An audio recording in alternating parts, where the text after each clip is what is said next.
Most people spend years searching for their purpose and never find it, not because it's hidden, but because they're looking in the wrong direction entirely.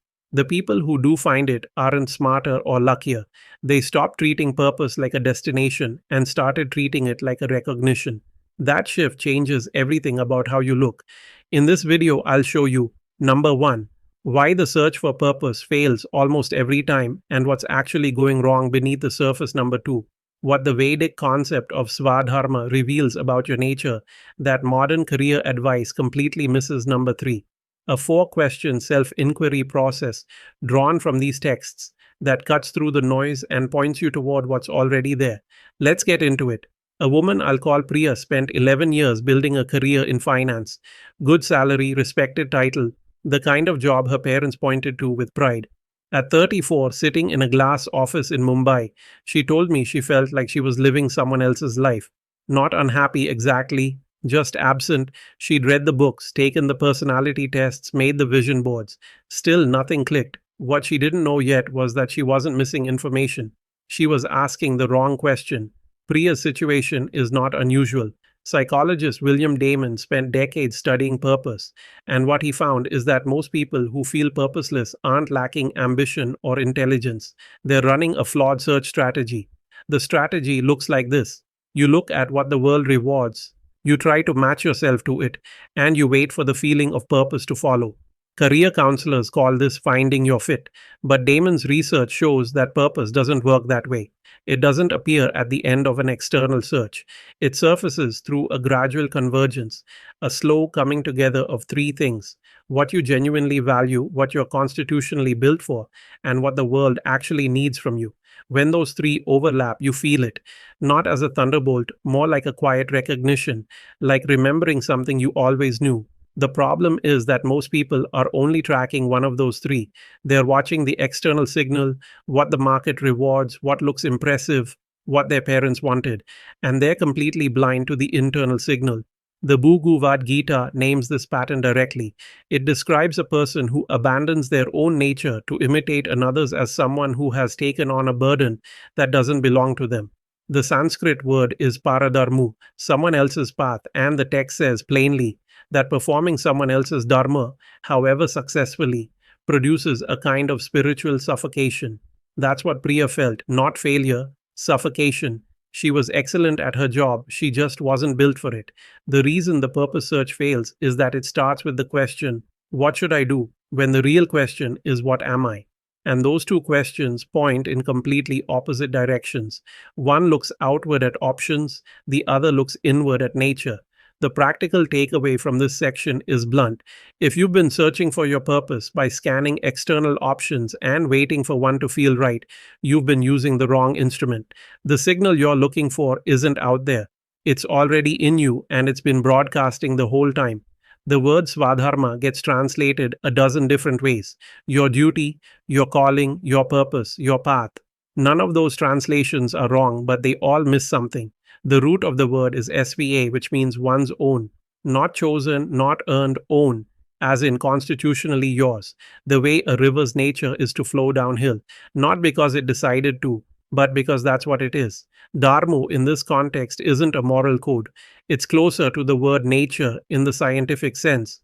The dharma of fire is to burn. The dharma of water is to take the shape of its container. Your svadharma is the specific shape your energy takes when it's not being forced into something else. This is where it gets practically useful. The Vedic text describes svadharma as something you don't invent. You discover it. And the way you discover it is through honest self-inquiry. Not personality tests, not journaling prompts that ask you to imagine your ideal day. Real self-inquiry, the kind that requires you to look at patterns you've been ignoring. Research from developmental psychologist Mihaly Csikszentmihalyi, who spent his career studying optimal experience, found something that maps almost exactly onto this. He tracked people across professions, ages, and cultures, and what he found was that the people who reported the deepest sense of meaning weren't the ones who had found the right career. They were the ones whose daily activities consistently matched their deepest capacities, not their skills, their capacities. The things they were built to do, not just trained to do. The distinction matters. You can be skilled at something that doesn't match your nature. Priya was skilled at finance, but her capacity, her actual constitutional nature, was for synthesis and translation, making complex things clear.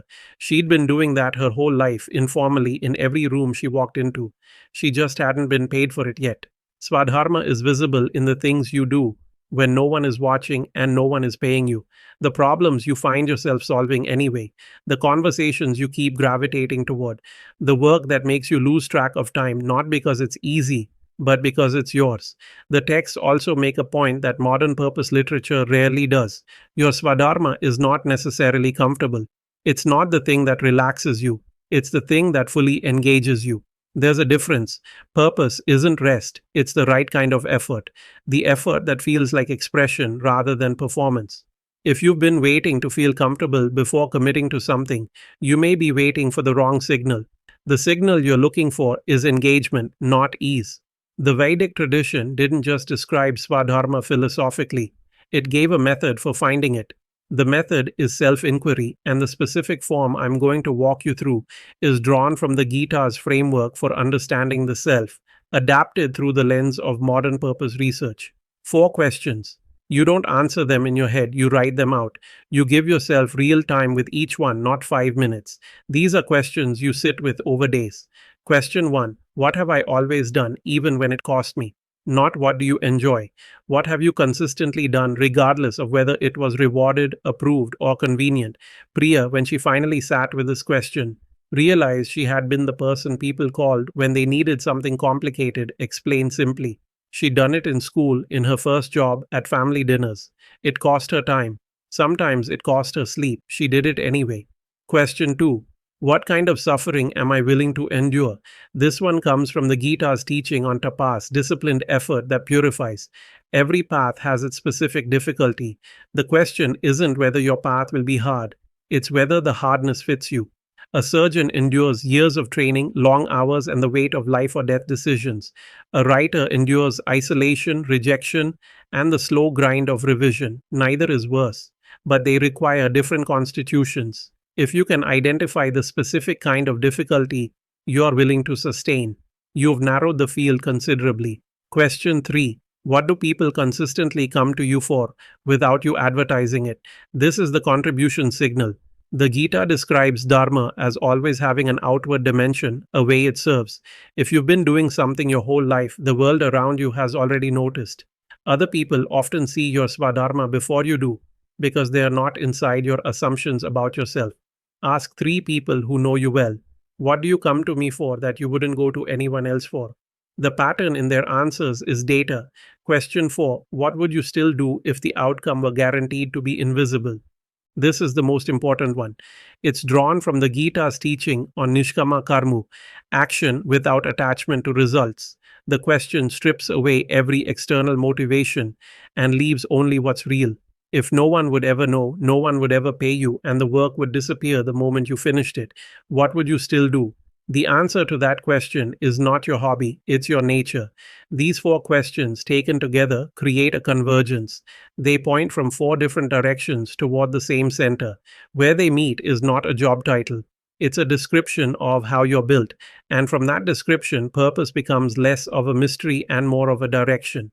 William Damon's research found that people who discovered a clear sense of purpose weren't people who had a sudden revelation. They were people who had done exactly this kind of honest self-audit, often multiple times, and had gradually stopped arguing with what they found. That's the work, not finding something new. Stopping the argument with what's already there. The 4 questions will get you moving, but there's a specific place most people get stuck, and it's not in the answering. It's in the arguing. They do the inquiry, they see the pattern, and then they spend months or years talking themselves out of it. If you've already done this kind of work on your own and you're still sitting on the answer without acting on it, that's not a motivation problem. That's a clarity problem, and clarity problems are solved in conversation, not in more content. I do free 30-minute one-on-one calls. No pitch, no agenda, just a direct conversation about where you are and what's actually in the way. You'll walk away with a specific next step for your situation, not a framework, not a concept, an actual next move. Whether we ever talk again after that call is completely up to you. The link to book is in the description. It's free, it's personal, and it's there for the person who's done the thinking and is ready to stop circling. If this kind of thinking is useful to you, subscribe, because this is what we do here every week. Tell me in the comments which of the 4 questions felt the most uncomfortable to answer and why.